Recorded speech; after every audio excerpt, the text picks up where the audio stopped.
Coaches, welcome back to this week's PGC Coaches Circle. I've got a thought for you to start us out, brought to you by TeamSnap, and this is a leadership thought. But if a player can noticeably enhance the level of practice, the competitiveness with their energy, coaches will want to keep them around. I got that on our PGC Twitter account.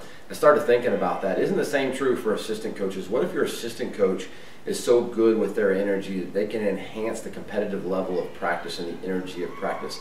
Be a great thing to hold players and coaches accountable to. But if we are going to, as head coaches, hold assistant coaches and players accountable to that, how well are we doing at that? What are we doing with our energy to effectively enhance the level of practice? Across the board, you should take a check at yourself, your assistants, and your players. If everybody's bringing that level of energy, how good is your practice going to be? And you know how hard it is not to either play those players or at least keep them around if they enhance practice every day with their level of energy. So take stock of that. Second thought is a basketball thought for the week, and we're going to talk about offense for a second. Is your offense hard enough to guard to beat the best teams that you play? At the end of the day, you want to keep your offense simple enough for players to be able to effectively execute and not overthink.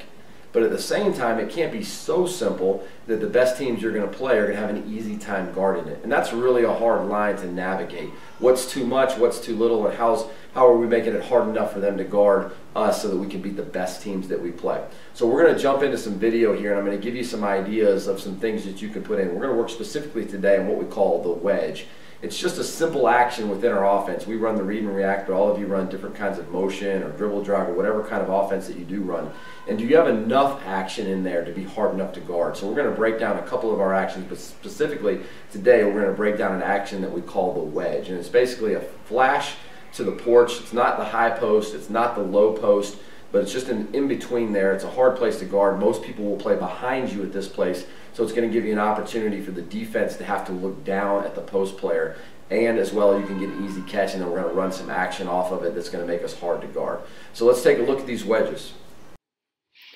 Okay, we're going to work on some wedges here, and this is we're going to catch the ball in the wedge area. This is a good offensive action for any level, I think, and we just kind of layer it in here. We go 3-on-0, and I'm going to throw it to the top guard right here. And every time we throw it to the top guard, we're going to get a back door, and then we're going to get eye contact and get a second back door right here. As you can see, as we throw it to the top right here, they're going to flash. We're going to throw it right there to the wedge, back door, and we're looking to get back doors, so back cuts are over the read line.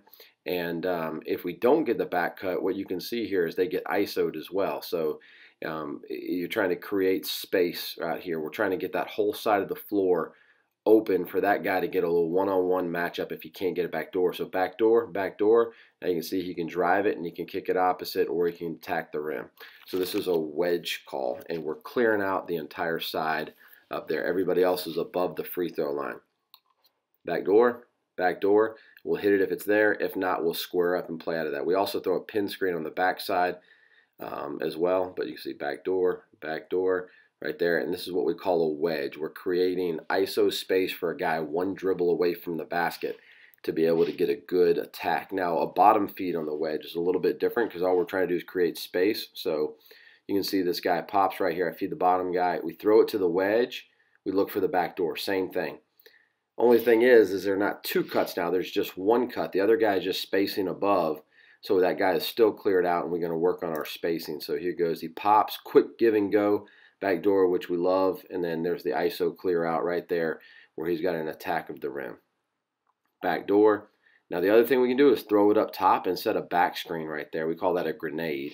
But this is all the action you can run out of a wedge, and it just helps you vary your offense, play inside out, get a little bit of close paint touches right there, throws it back up top, and attacks that guy. So you can see every single time the spacing is above the free throw line. He's got all that space, and he can run into the ball screen. That's a little bit delayed right there, but we're looking to run right into it. And they can also kick opposite, and they're just working on playing on this action 3-on-0. The wedge look, and so it's always everybody's above the free throw line, so that means two guys cut if it's a top feed and one guy cuts if it's a bottom feed.